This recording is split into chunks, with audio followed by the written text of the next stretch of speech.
Today in this 2013 Ford Explorer, we're going to review and install the etrailer.com trailer hitch receiver, part number E98867. This is what our hitch looks like when it's installed on our Explorer. First off, we have a 2" by 2" opening here, which is very popular for all kinds of accessories and ball mounts. It has a nice rounded collar around it for reinforcement. And also, look back in the receiver tube, you have a standard 5/8 diameter hitch pin hole, which will work great with your existing hitch pin or your favorite locking pin. For your safety chains on your trailer, you get this plate right here with the holes in it. So all your safety chains will work just like that. Overall, quick view of your hitch. You notice it's constructed of a round tubing, and it stays below the bumper, of course, but goes up as soon as possible behind the bumper and up into its attachment points up onto the frame. Some things to know about the weight rating of a hitch is that it's good for 400 pounds of tongue weight, which is the weight that pushes down on the hitch, and it's also good for 4,000 pounds pulling weight. Now, when you add a weight distribution assembly to between your hitch and your trailer, the weight goes up to 500 pounds of tongue weight and 5,000 pounds of pulling weight. One final note is the finish of our hitch here is a powder coat black carbide finish, which is actually seems to me a little bit stronger than the other finishes on some other competitor hitches. Just looking at it, I've seen a bunch of hitches in the past. They do get beat up in shipping. And this one has a few marks on it, but it's not nearly as bad as some of the other ones I've seen. So I think this finish will actually last a long time. And I think the matte finish is also a good match to your bumper as well. Next, we'll give you some measurements to help you out in selecting some accessories, such as a ball mount, a bicycle rack, or a cargo carrier. From the center of a hitch pin hole to the outside edge of a bumper, it's going to be about 4 inches. And from the top of a receiver opening down to the ground, it's going to measure out to about 15.5 inches. We'll go ahead and show you now how we install the hitch. First part of our install is to go ahead and lower our exhaust. Before we actually unbolt anything, I'm going to use a strap here. It's basically a cam buckle strap. I'm going to use it to hold the exhaust when we lower it down. I'm just going to hook it to the springs right here, cinch it up to the exhaust, and lower down onto it. Then I'll use my cam buckle to lower my exhaust even further. To start off on lowering exhaust, I'm going to spray down the rubber hangers here. We're looking at the driver's side, by the way. We're going to spray it down with some lubricant here. I'm going to catch the edge of the rubber here and against the exhaust tip. Kind of pry it off. We got one here. We're going to repeat that process over on the passenger side. Going forward on the exhaust, right in the center here, where the 2 exhaust tubes meet, we're going to remove this rubber hanger as well. At this point, our exhaust is nice and loose. We can move around as needed because it's sitting on the strap. Let's go ahead and remove the muffler hangers from the frame now. We can move the exhaust over to one side, make it easier to get access to our fasteners. Now you'll need an 18mm socket for that.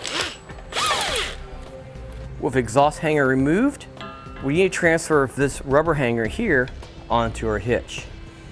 So I'm using a special tool for this, works pretty good, but you can still put it in a vise or something like that and pry it off. We'll take our 7/16 bolt and flat washer here. We'll put it through our rubber hanger, right through this bracket here. It's going to get another flat washer and then a matching lock nut. To tighten down our hardware, you can use a 5/8 socket or a 16mm wrench or socket to tighten down the hardware. Now I'm just going to snug these down. Don't really smash these, but just enough to give it some friction. Okay, we're gonna do this one more time on the other side of the hitch. Next up, we have to install some hardware into the frame of our vehicle. We're looking at the passenger side of our Explorer, and we need to install this block and this carriage bolt right here. To help us do that, we're gonna use this wire pull, which is just gonna thread into the threads of the bolt. We're going to install it into this oval hole right here.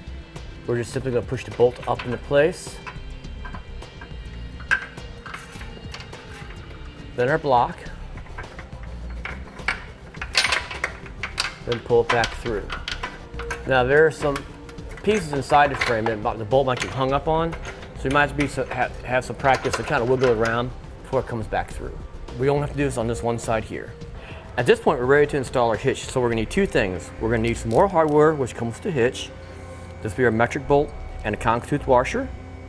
We When you install our conical tooth washer, you'll see these teeth. They always go up towards the frame of the hitch. Put the hitch up in position, put it over the exhaust, and on our driver's side here, we'll take our pull wire, run it through the hole at the very end of the hitch. Then we'll push the hitch up.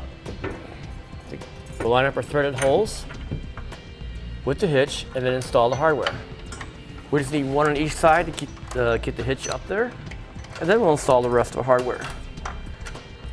We can unthread our bolt leader here and install the flange nut. With all our hardware installed, now we can tighten down the bolts using a 3/4 inch socket.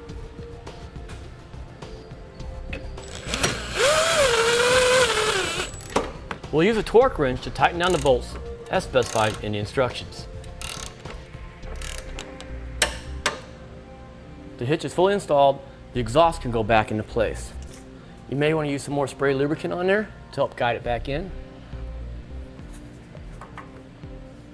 The exhaust is now back into place. We can remove the strap.